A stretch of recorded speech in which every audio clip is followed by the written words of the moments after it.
औज़ुबिल्लाहिमिनश्शैतानिर्रजीम बिस्मिल्लाहिर्रहमानिर्रहीम।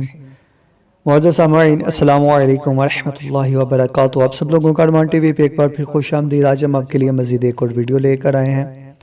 टाइटल तो आपने रीड कर लिया होगा, सलात इस्तिखारा सफ़र, यानी सफ़र करने से पहले नफला अदा करना। किताब का नाम है अमलियात नादे अली रज़ी अल्लाह तआला अन्हु।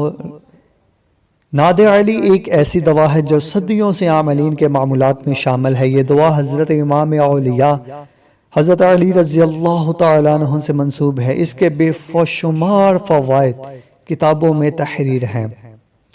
चलते हम अपनी वीडियो की तरफ। सफ़र से पहले सलातुल इस्तिखारा पढ़ें और जब सफ़र को निकलें तो 4 रकात नफल अदा करें, जिसमें अलहम्द शरीफ और कुल हुवल्लाहु अहद यानी कुल शरीफ पढ़ें।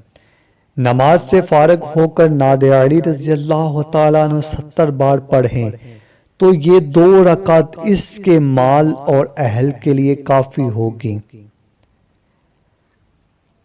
अगर आपको मेरी ये वीडियो अच्छी लगे तो वीडियो को लाइक शेयर कमेंट ज़रूर कर दें। मेरे चैनल को सब्सक्राइब कर दें, घंटी के बेल को प्रेस कर दें ताकि मेरे नए आने वाली वीडियो सबसे पहले आपको मिले। जज़ाकल्लाहु व खैरा।